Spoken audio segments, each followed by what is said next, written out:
I was constantly known as Timbaland's daughter, Monique's daughter. And so I really was never known as Rain. It wasn't just people who didn't know me as Rain. It was like I didn't even know myself. I've always had to grow up in the spotlight. And I had very stern expectations put upon myself. My mom, she's a businesswoman. My dad, he's considered one of the greats of a music legend. So I was like, where do I fit in? A lot of that pain I was setting up for myself. A lot of those expectations I was setting up for myself. COVID came and everything changed. I got quote unquote reality check, something that put me in my place, that this is where you're at right now. So now you have to be okay with where you're at. Everyone I've met has always been looking for who they are. It took a lot of time for me to be okay with being myself, because the thing I did not do is love myself enough. If you love yourself in this current moment, you will love yourself for the rest of your life. And that is what has helped me, I guess, the most.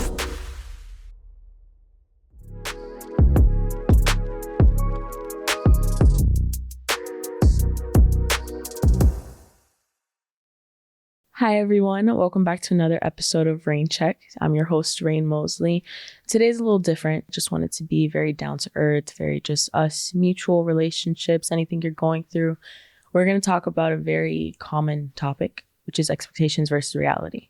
It's used in a very broad term though. Everybody has their different outlook on what it's talked about and what is talked about in that concept. Today, we're just going to talk about it in a very open concept. However you may feel it may reach to you in a certain aspect. I feel as though everyone I've met has always been looking for who they are. I don't think I've ever met somebody who is certain on who they are. And even the ones that I've met that seem like, wow, they have it all, they're still reaching for something. And that's just so interesting to me, because it's like you could find somebody and they could be, let's say, maybe the wealthiest person. And you're like, they have it all. They have a yacht, they have a mansion, yet each day they learn something new about themselves, something they may not like about themselves, something they may find interesting in different hobbies. And so at the end of it all, it's like every day we are trying to be our own reality. We're trying to create the actual reality. And for me, it's been a very strong topic because most of you know me from my dad or my mom, and I've always had to grow up in the spotlight. And I had very stern expectations put upon myself, and not just by people. Sometimes I put the expectations on myself and I didn't even realize it. And it was like, I just had this expectation to be somebody I'm not. Or what is that person? Or what does that look like? Or who even am I? And so that leads me into a topic of really talking about finding your own lane. And who are you? Who are you? And what are those expectations versus reality for yourself? But I don't want to be like, you need to figure out who you are today. I want you to accept the fact that you are constantly learning. It's okay to be okay with where you're at. I think it's important to take grace in each day that you have, be able to live on this earth, to be able to experience life the way it is. Life is just life. It's what you make it that makes it amazing, or makes it however you want to make it. So each day is just a day for you to take a step forward. So I want to talk about, being able to find your own lane. Especially for me, I'm going to talk about some experiences I went through just so you guys can be able to understand more. I was constantly known as somebody's daughter or somebody's sister. I was always known Timbaland's daughter, Monique's daughter, or my brother. He was very popular in high school and in middle school. Honestly, every single year throughout his life, he was pretty popular whenever he was in school, especially when we went to the same school. So I was always known as Too Lit's sister. He was this big basketball star. He played football. He was like the sports geek. What you would picture in those movies, whatever you would see in those movies, the popular guy, little boy, frat boy in high school, like whatever that looked like, that was my brother. And I was always known as Too Lit's sister. And so I really was never known as Rain. But the thing was, it wasn't just people who didn't know me as Rain. It was like I didn't even know myself as Rain. And I constantly just fed into it. I tried everything. I could list every single thing you could possibly name. I tried it all. And it wasn't out of the spark of trying to be fun. It was out of the spark of trying to be something. Maybe something I was not. Maybe something that I am. Maybe something I found joy out of. But I could go through a list. I tried playing the guitar. And I actually really liked that. But it didn't work. I tried even playing basketball. After I saw my brother playing basketball, horrible. Absolutely horrible. My aunt's actually sitting here and she's shaking her head because she knows how bad it was, because it's like, it was so bad to the point where I ran to the other side of the court during one of the games. And it was so embarrassing. And I think during that whole season, I made only like 2 baskets. And that's horrible. If anyone does basketball, like, that's horrible. And so, yeah, I got humbled during basketball and I thought I was so good. I even tried lacrosse. Oh, I could not run for my life like that. I was like, no, I could do it. I could look cute in little skirts, look cute in little polos. No, that was so humbling too. All those sports were humbling. And then I tried DJing because my other brother, he's a DJ. And I only started kind of getting compared to him when I got a little bit older, because of the fact he was doing more parties and like stuff where I was known and people were actually getting into music more. So I was always known as my father's daughter, but when it came to my brothers, it was more the middle one, Tulip. And then it became Michi.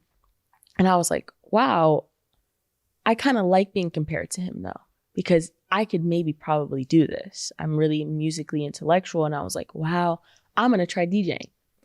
I got really impatient. And I was like, this isn't for me, but I really liked it. I really liked all music or genres. And so it was really fun to me. But I just could not stick with anything. I would say out of everything I did, I only stuck with horseback riding. And it was like a getaway for me. I was always put at these expectations that I had to be like one of my parents. My mom is she has her own venture fund. She's a businesswoman. She's an entrepreneur. Those are very high levels for a woman. And then my dad, he's considered one of the greats of a music legend. So I was like, where do I fit in? I don't think I want to be a businesswoman, but I kind of do, but not in the same way my mom is. And I just don't see myself being in the music category. So for me to actually find love in animals was a little bit weird. People would say, oh, you're not going to get a lot of money out of that. Like, what are you going to do with it? Why do you care so much about animals? But it was the only place where I felt like serenity. I was just at peace. And I felt calm, and horseback riding was the only thing that I was like, I'm okay with the process. I'm okay with taking my time with this. And that's where I struggled a lot with expectations, was that I was always had this expectation that everything was going to turn out the way I needed to turn out in my head right away, all the time. I was like, it has to be this way or there's no way. I have to end up like this person. I have to be like this person. I have to do it this way or I'm not going to be able to do it at all. And then that also happened when I fell in love with softball too. I finally felt like I was good at something. And that's just a human validation. I don't think that there's anybody that I know that doesn't feel like they want to feel good at something. When you know that you are good at something, you just feel like on top of the world. But the other problem is that we have the expectation that we have to be good at only certain things, that you can only go through certain routes of life, that you have to be like your parents, that you have to be like your brothers or sisters, that you have to be like other parents or other siblings. And not even just that. Sometimes you think to yourself, I know a lot of kids and a lot of my friends, their parents didn't do much. So they're like, I can't end up like my parents. I can't end up like how they ended up. I have to be better than that. Yet you never really know what's better than that. You go off in life, and I don't think I've met anyone, including myself, that has set these expectations for myself. I thought I was going to become a pro horseback rider. Like, I loved it so much. I was like, oh my gosh, yes, you're going to see me at championships. Like, I'm going to win it all. No, like, I'm not going to be in derby races. I just really like doing it. And then I kind of finally felt at peace that that's okay, that I could just love something and not want something out of it. And to know that you could do that throughout your whole life really spaced out the expectations versus reality for me. You can take everything you know and make it a part of you. There's never a limit to how much you can know or how much you can do. It's the limit that you put yourself in. There's some things that you're not going to be good at, and that's okay.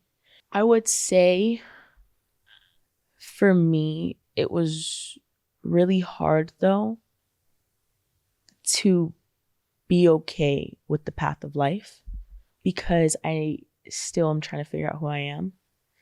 And that's fine. I just went through a lot during that process, and I was always compared. And this one might be more relatable to the girls, is the girls that didn't grow up pretty, not growing up with like pretty privileges or looking like how every other girl looks like in school. I did not look like that. I have lost 60 pounds from what I looked like, but I was like a really chubby kid. I was a really chubby kid. I had a darker skin complexion. I was not what the girls look like in my school. And I went to a private school, keep that in mind too. So it's like a smaller group of girls and they all look the same. And I was like, wow, like I can't even fit in here. Where can I fit in? So I just kept feeding in to the fact that I was Timbaland's daughter. And I was like, you know what? I'm going to have to be this. This is what I'm going to have to be because there's no other way of me being anything else. And then I also remember trying to feed into like the pretty girls where I couldn't even accept who I was. You know, my mom would like braid my hair and stuff. And I'd be like, oh no, like I have to wear my hair straight. It has to be pinned straight to the T. Like I need to lose weight, but I would still snack all the time. Can't hide no snacks from me. But I would fight into that privilege to the point where I was becoming really rude. I was noticing it when I was a little bit older, but I was not nice. I was starting to feed into the mean girl crowd. And this is all, again, throughout like fitting into the girl side of things. I went to the mean girl crowd because I was like, well, if I can intimidate people, then people might start to like want to get to know me. Because especially in that age, you're like, I just want to be known. I just want to be popular most of the time. And that's all I wanted to do. And I was honestly probably a bully. And it's not good. It's not a good look for yourself. And you're never usually going to gain something out of it. And then I couldn't fit in there because I would realize that the girls would still make fun of me. Like they would always leave me. I was always the one that was left out. Even as like much as I tried to fit myself in, I was like, well, I have the same house. My house looks the same as you guys. Well, the cars my parents drive look the same as your cars, like your guys' cars. Well, I have a chef. You guys have a chef. I was like, I could match every single one of your guys' things. The only thing is I just don't look like you guys, but that's fine. Like one day I'll look like you guys. I kept telling myself that. Like one day I'm going to look like them. But that day wasn't then. And then I kind of clicked into that. I was like, oh, well, I'm not going to look like them now. So I started trying to be a tomboy. And that was an interesting phase. I just kept feeding into this characteristic that, well, if I'm not pretty like a girl, then that means I'm a guy.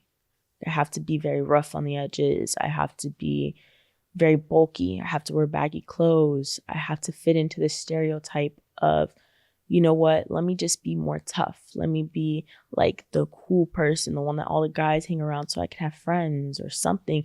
Just be noticeable. And that's what a lot of people seek. You know, you just want to be noticed most of the time. There are some people that find peace in not being noticed and are okay with that.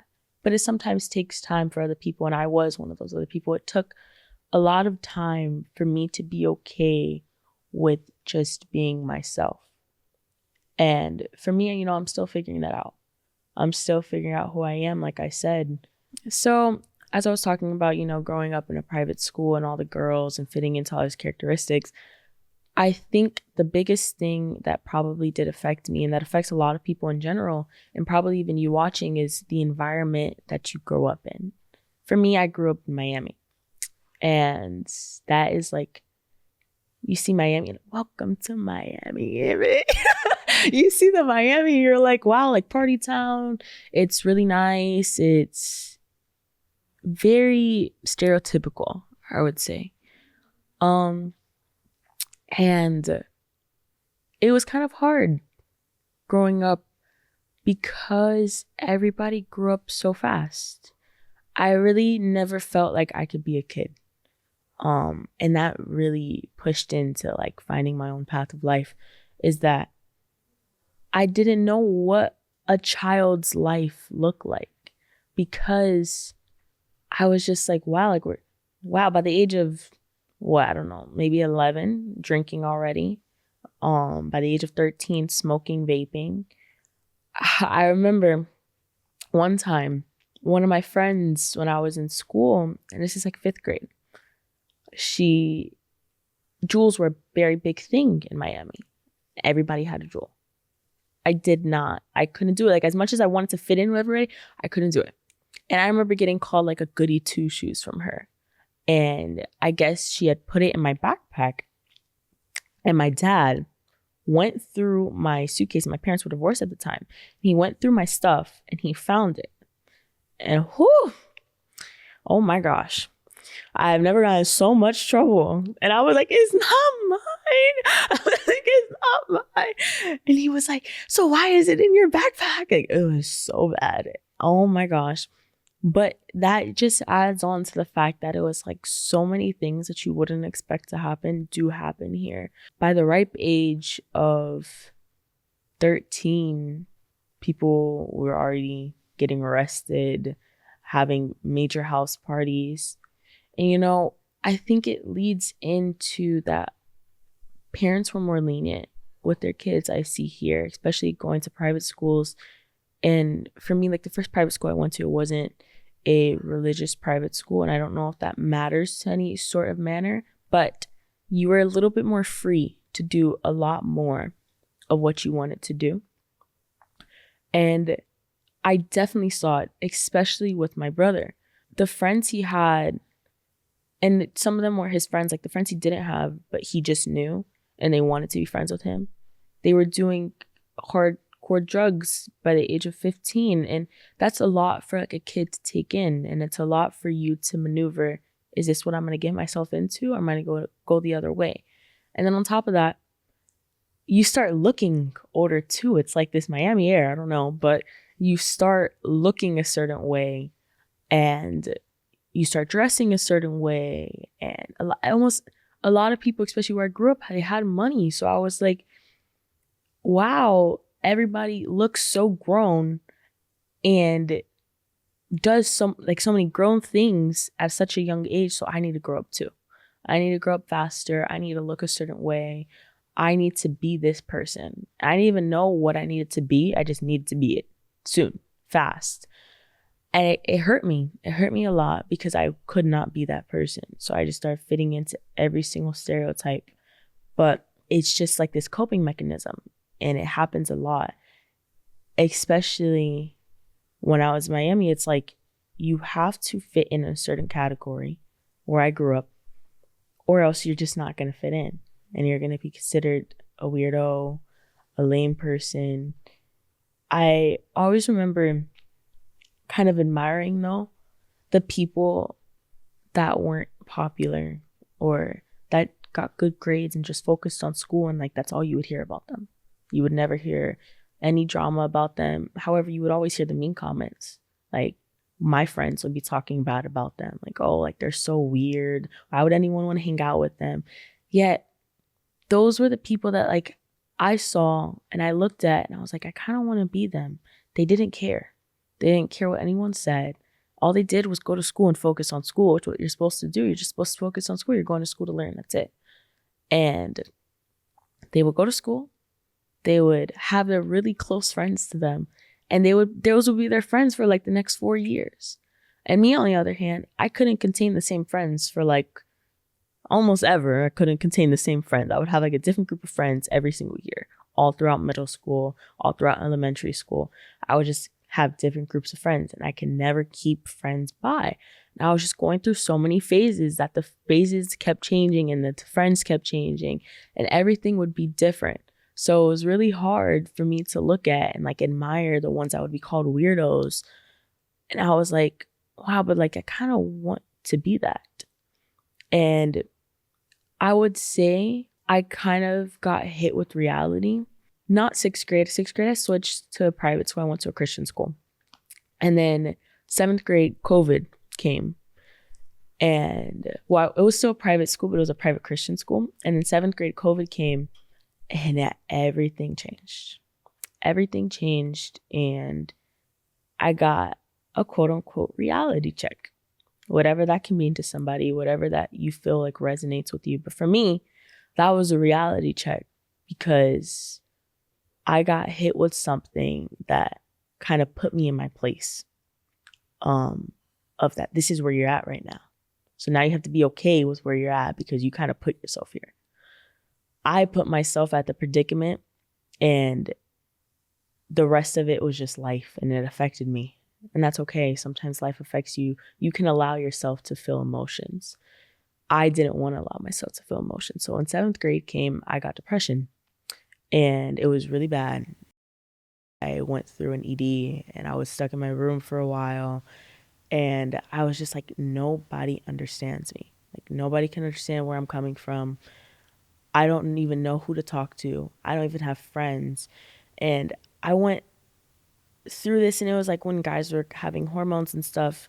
And of course, like, I was a girl. I was like, oh my gosh, these guys are attractive, but nobody finds me attractive. Like, what is this? I'm this big girl. Nobody likes me. Like, this is just, I'm never going to be able to fit in no matter how hard I try. And it was really tough, especially because we were online school. So I was like, I can't even leave my house. Like, now I just have to be stuck here with how I feel, and I can't even like hide it, because I was a big person to hide it. I was really known for being a very laughing person, especially through 6th grade. And that's because like anything I felt, you're going to see me smile through it all, because I'd rather like be seen smiling than be seen crying. And so I just kept hiding it. That's the best I can do. Hide it, hide it, hide it. And it got to the point where I started just becoming like this really dark person. Like, I was just very dark, and I hung around like these friends, and I mentally couldn't do it, but I ignored my mental health, and I allowed myself to do it, even though I could tell it was draining me. And at the time, actually, I take that back. At the time, I couldn't tell it was draining me. I just looked drained. And I remember kind of being like, okay, this isn't me. Am I going to continue, or am I going to stop? And I was with the group of friends that I was friends with at that time. And we had went over to a store that's like near my house, and they stole something, and they ran out, and I just see like the boss lady, and she's like, hey, stop. And I remember coming back into the store and being like, I'm so sorry. Like, can I buy 3 of the things that they stole? Like, let me pay for it. Like, I'm so sorry for what they stole. She let me buy it. I walked out the store, and I said, just keep it. And I was like, this isn't me. Like, I have to stop hanging around crowds that fuel my emotional state at that current moment. I just love to be at a certain state, and whatever state I was at, those were the people I was going to surround myself with. I was okay with this being where I was at in the moment, but in the wrong way. I wanted to rush myself into being something that, even if I knew it was wrong or I didn't feel okay, I was like, well, I'm just going to fight through it and make myself feel okay until I'm not. And then I stopped being friends with them, and it was like a crushing thing, because I was like, now I'm lonely again. Who's going to be like my next new friend? And on school again, and I had a really bad experience just trying to fit back into school limits. And it was just really weird. It was really weird. The vibes had changed. The friend groups had changed. I was no longer like super close with the popular kids anymore. And so it was just different. And then I started becoming friends with this one girl, and we were super close. We were extremely close. I consider her like my sister. Then 7th grade summer hit, and I just felt like I couldn't go in that phase of trying to grow up too fast, because once I had let go of that other friend group, I started clicking in back to reality by the 7th grade summer. I was like, I got to get my grades up. I got to get on top of, because in my school, most schools actually have like summer reading. I had summer reading. I was like, I got to do all my summer reading. I have to just do things that are fun. And me and this girl were through it all. However, she grew up very fast, in my opinion. Everyone's opinion of growing up fast is different. For me, I could not stay on her level of how fast she was going with the pace of things. But I was like, but I want to be like her so bad. I wanted to look like her. I wanted to talk like her. Like, I was like, I want to be like her. And that was a big problem for me, is that with friendships, a lot of the time I wanted to be like them. And it was this type of, honestly, probably envy. Like, why can't I look like you? Why can't I get guys the way you get guys? Why can't I talk like you? Why can't I have the stable family? Because remember, my parents got divorced in first grade. And so seeing everybody have like a stable family was like also another thing that I just never talked about though. I was like, everybody has their home they go to, they have meals every night, every dinner, families all together. I'm like, okay, well, I have a great family. They're just not together. Like you guys, and I used to use it to my advantage too. I used to be like, well, I get 2 Christmases, you don't. Like, and I just kept trying to fit into all these standards. And for her, we never really talked about it, but I guess we both could tell because in some way, shape, or form, we kind of wanted to be like each other. And it was really bad for our friendship, but in the sense of we were taking things from each other that probably weren't the best for another. And for her, it was like she wanted to be as smart as me and she wanted to be as respectful as me and certain things. And for me, I was like, I want to be as beautiful as you, all these different things that we wanted to be like each other. And it just created this kind of envy in our friendship. And then 8th grade came and everything just shifted. And I really just got hit with the wavelength of like, wow, you cannot be like this in your life. This is not where you're mentally able to handle it. I was doing pretty good with my mental health during the first part of 8th grade. And then the end of it came and I was just like, I can't do it because that girl, she got expelled and it took over my emotional state. And I was just trying to handle how fast everything was moving. And it was a lot. It was a lot for me to take in, especially because you get told these certain things. You get told all throughout your life what you're supposed to look like as a teen, what you're supposed to be doing, what your grades are supposed to look like, what colleges you need to prepare to go to, what high school is going to look like, how high school is going to be your best years of your life, how all these years you need to be prepared for. You need to be prepared for everything. Yet I wasn't prepared. Like I was not prepared and I wasn't okay with not being prepared. I needed to be prepared. I was like, I have to be prepared. What else am I going to do with my life if I'm not prepared? And it was scary to feel unprepared. It was really scary to feel like I had nobody to talk to about it, especially because nobody really understood that I felt unprepared. Everybody else knew what they wanted to do. And I always knew I wanted to be an actress, but I was just like, I don't know how I'm going to get there. I don't know how I'm going to do it. I don't see a lot of people come from this school being an actress. And that wasn't a bad thing. It was just that, well, if I can't look at somebody else doing it, how am I supposed to do it? And then by the end of 8th grade, I was like, I can't handle it anymore. I need to move. I need to do homeschool. And I switched to homeschool. And it was probably the best decision I made because I finally got to just focus on school without having to look at different type of aspects of friend groups and cliques and trying to match somebody else's energy. However, I still went through the phase. I still went to parties all throughout 9th grade. I still tried to fit in. And in 10th grade, I was like, girl, like you did this to literally pursue your career and you're not even pursuing your career. And I kind of felt like now I'm holding myself back. Life's not holding me back. I'm holding myself back. I'm choosing not to do what I wanted to do. So then I was like, you need to start pursuing what you need to do. And I will say, out of all of it, acting is really what helped keep me sane.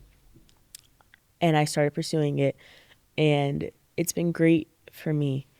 But throughout it all, it's like I still look at it and I look behind at everything I left in the sense of some things that I left are the same way I left them. Some friend groups that I left are the same way.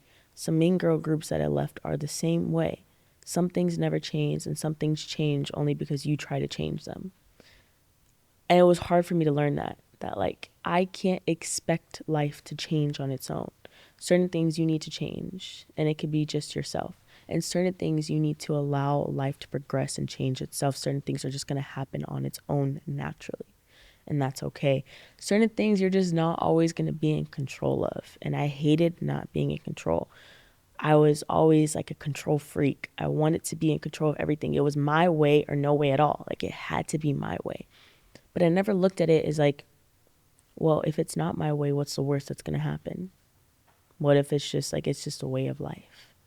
And for me, I looked at it, obviously it's like, I believe in God. So I looked at it as like, this is just God's way of life. And it helped me a lot become at peace with just the fact that that's okay, to be okay with where you're at. Today, I'm okay with the fact that I didn't do much this whole weekend, but that's okay. I did things that I love, and that's what makes every day worth living to me. And it was really hard. I felt like these days weren't worth living to me in 7th grade. I was like, this isn't worth going through. It's not worth going through the pain. But a lot of that pain I was setting up for myself. A lot of those expectations I was setting up for myself. I just kept having this high, this pedestal. And as we grow each year, it's like the pedestal gets higher and higher and higher, and it like never stops. Like this never ending pedestal that just keeps getting higher. And I just never thought that, I don't know, I envisioned it like I could step on that pedestal and then it could grow as I grow. I grow, I keep growing, and then the pedestal grows too. It doesn't grow while you're just still there. You're still going to be there. It's like the pedestal is your expectations of life, as far as like you being on top of the pedestal is what you make of your life. And I love making what my life is today. I love the people I surround myself with today. One thing I do with myself today is I call almost all my friends my best friend, because I don't think that I usually categorize my friends. There's a difference between acquaintances and friends. My friends are considered like my best friends because the ones have stuck through it with me. And the ones that have seen me at my worst, the ones that constantly pick me up, the ones that just give me positive vibes no matter what. I am going to always be there for them, and they're going to always be there for me. And I consider those like my sisters and my brothers. I would say I'm still taking the pressure off myself even today. I'm learning even the actual broad aspect of expectations versus reality still today. For me, the pressure that I placed upon myself and the pressure that's in the future kind of changed. I completely just kind of got rid of the whole pressure I put on myself. Because it was just tearing me down. It was tearing me down. And it wasn't the pressure I put on myself. It was the pressure of what I wanted to be or who I wanted to look like. I was like, at the end of the day, I'm never going to be somebody else. And then the pressure of the future, I'm still learning that, because I am a high school student. I'm going to be a senior next year. And I'm going to go to college. Like, that's a big step in my life. I'm going to be going through a whole different phase of life that, to me, it's like, oh, it determines what I'm doing for my major. It determines certain future aspects. And it's a little scary. It's scary, but it's like, I don't really have so much fear in my body as much as I used to anymore, because I do love the quote. It's like, whatever happens, happens. And it's true. No matter how much you try to plan for something, it's usually never going to go the way you planned it out to be. As far as like even the days I plan to look a certain way or plan out an outfit, and never, from coming from a girl, when you plan out an outfit, it usually never looks the way you want it to look in your mind. And even if it does, it's like it looks 10 times better than what you expected it to look like. Things don't always go according to plan, and that's okay. That is the beauty of it. I will say though, I took in that concept and I started doing things that I love, because life does move pretty fast. And I was like, why not use each day to do something that makes me happy? I like to spend time with my dog, Hershey, which is probably, you'll always see him on all my social media platforms. I love to horseback ride. It's really fun. I think that is something that I probably wouldn't have done, that people have that expectation of me. Another thing, expectation, is that people have this expectation I'm like my dad. Don't get that started. There's certain things I have like him, but one thing I would never have like him is he's very scared of like almost everything. Me, on the other hand, catch me jumping out of a helicopter soon. So I catching a helicopter, I horseback ride, and he was like, oh no, that's so dangerous, you can't do that. I'm like, it's so fun. Even though I've been bucked off, it's so fun. And I like that about myself. I love going to volunteer at adoption centers, because being able to help different pets. I remember crying one time to my aunt because during a hurricane, I was like, we have to take all the pets home. We have to take every one of them and put them in the house and sanctuary them. That's like a very soft side of me. Everybody could get that out of me. And that's one thing that I'm always going to keep on to me. The little things about yourself matter. The things that you don't think matter, the things that you don't think are going to get you anywhere, those things matter. You don't always have to get somewhere with something that you love about yourself. If you love yourself in this current moment, you will love yourself for the rest of your life. And that is what has helped me, I guess, the most, especially because the thing I did not do is love myself enough. And once you love yourself and once you're true to who you are in that current day, in that current time, I don't care who you are in the next future 10 years. I don't know who you're going to be in the next future 10 years, but you know who you are today.